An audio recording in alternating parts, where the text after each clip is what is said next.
تو حضرت علاء الحق بنڈوی بڑے فصیح و بلیغ خطیب تھے، لیکن اب زبان میں لکنت آنے لگی، کوئی ہکلانے لگے تقریر کرتے کرتے، وہ لوگ شرمندہ ہوگا کہ نہیں ہوگا؟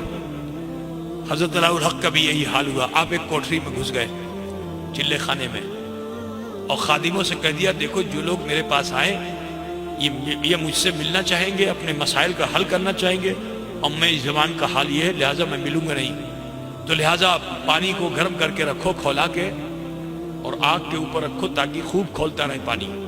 جب کوئی آئے تو اس کو بتا دینا کہ حضرت اسی سے ملیں گے جو اس کھولتے ہوئے پانی سے وضو کر لے۔ کیا؟ کھولتے ہوئے پانی سے وضو کر لے۔ اب کون کرے گا اس گرم گرم پانی سے؟ اپنی کھالو دڑوائے گا؟ تو وہ لوگ چلے جاتے تالاب میں وضو کرنے، جو تالاب میں وضو کرتا اس کی ملائے سر ہو جاتی، جو کچھ ملا ہوا تھا سب ختم۔ اب یہ سب دلی پہنچے، انہوں نے شکایت کی کہ حضور بنگال میں ایک ایسا شیر ہے جس نے آپ کی دی ہوئی ولایت کھا لی، اب ہم خالی ہو چکے ہیں، ولایت کھا لی اور ہم خالی ہو چکے ہیں۔ کہا اچھا کون ہے جو اس شیر کو پچھاڑ دے؟ کس کی ہمت؟ اچانک حضرت اخی سراج عینی، علماء جانتے ہیں، آپ لوگ نہیں جانتے ہو، بہت بڑے بزرگ گزرے، یہ جتنے عالم بیٹھے ہوئے نا ان سب کے اوپر حضرت اخی سراج عینی ہند کا احسان ہے۔ سنی ہو، وہابی ہو، دیوبندی ہو، کوئی بھی ہو، اس کو اگر مولوی بننا ہے تو اخی سراج عینی ہند کی کتاب کو پڑھنا بہت ضروری ہے۔ بات سمجھے نا؟ اس کتاب کا نام ہے ہدایت النو۔ کیا نام ہے؟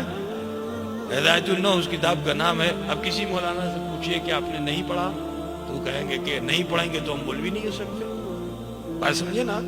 تو حضرت اخی سراج عینی ہند وہ بزرگ ہیں کہ جنہوں نے ایسی کتاب تحریر کر دی کہ آج ہر عالم ان کے احسان تلے دبا ہوا ہے۔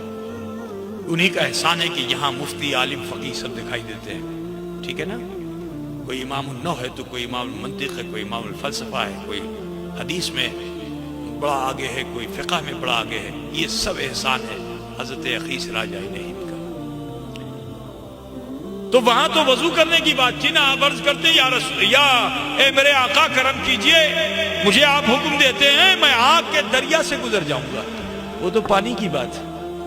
آپ تشریف لائے، یہاں رکھا ہوا ہے دیگ، رکھا ہوا ہے، پانی گرم ہے، خادم نے کہا وضو کیجئے تو ملاقات ہوگی۔ کہا جا کے کہہ دینا پیر صاحب سے، اپنے حضرت سے، کہ میں مسافر ہوں، تھکا ماندہ ہوں، وضو سے کام نہیں چلے گا، مجھے غسل بھی کرنا ہے۔ اور سارا پانی اٹھا کے اپنے بدن پہ ڈال لیا، کچھ ہوا نہیں، اور پھر اپنی منزل پہ جا کے چلے گئے۔ خادم نے جا کے اندر بتایا کہ ایک آئے تھے شخص، انہوں نے تو پورا پانی اپنے بدن پہ ڈالا، کچھ نہیں ہوا۔ حضرت باہر نکلے، کہا میں تو انہی کا انتظار کر رہا تھا۔ وَكُونُوا مَعَ الصَّادِقِينَ، سچوں کی صحبت کو اپنانے کی تمنا لیے بیٹھا ہوا تھا، کوئی سچا ہے جس کے دامن کو تھام لوں، وہی تو تھے، اور تم نے انہیں روکا بھی نہیں۔ کہا حضور وہ رکے ہی نہیں۔ کہاں ہے؟ فلاں مقام پہ۔ تو آپ شیر کی سواری کرتے تھے، شیر پہ سوار ہو کر کے بڑی تیزی کے ساتھ شیر دوڑاتے ہوئے صبح فجر کے وقت وہاں پہنچے جہاں اخی سراج عینی ہند تھے۔ اب جو وہاں پہنچے تو حضرت مسواک کر رہے تھے، جو دیکھا آتے ہوئے تو کود کر دیوار پہ چڑھ گئے۔ لوگوں نے سمجھا کہ ہیبت علیہ سے خوفزدہ ہو کر کے اخی سراج دیوار پہ چڑھ گئے ہیں، لیکن جب قریب آئے تو آپ نے دیوار کو ایڑ لگائی۔ ایڑ لگانا تھا کہ دیوار بھی اسپیڈ سے چلنے لگی۔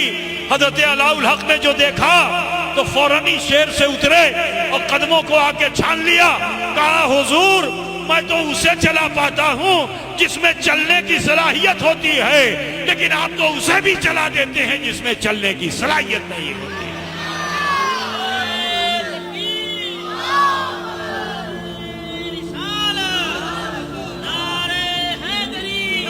برادران اسلام، بس آخری بات سن لو اشرف جہانگیر کی۔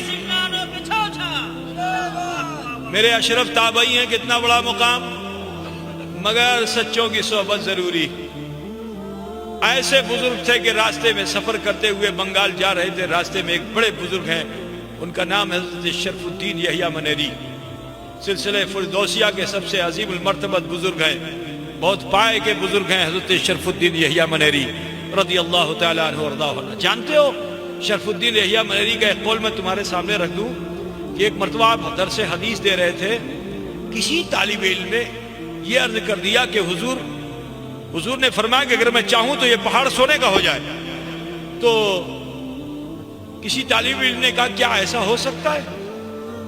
جلال آ گیا، کہا نادان طالب علم، تو حضور کے تعلق سے ایسا خیال لگتا ہے رسول میں تو حضور کے غلام کا غلام ہوں. ارے سن، اگر میں اشارہ کر دوں تو پہاڑ سونے کا ہو. جی آج جو یہ جھارکھنڈ کا علاقہ دکھائی دیتا ہے معدنیات سے بھرا ہوا، یہ نگاہ حضرت شرف الدین یحییٰ منیری کا اثر ہے کہ وہاں تمہارے